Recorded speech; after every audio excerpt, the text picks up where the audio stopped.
Of this is to show you how to play a movie file. Not really to show you how beautiful my eldest is, but look at her. Okay, so on your course, you'll have a home page, right? You already know this. You go to your course schedule. Okay, these are the days. So there'll be a narrated PowerPoint, which is PPTX, right? That's the file name, file extension for PowerPoints.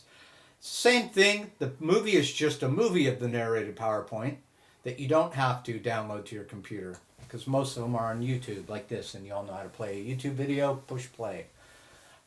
All right. There might be a few that are on La Lima server. You see this URL up here with La Lima. Those will take longer to load, but you could save them. But I'm trying to move them to YouTube just because you won't have that lag. Okay. But remember, you'll have your lecture slides that you should print out. Also, you'll have the lecture. Oops, sorry, I got to reload those.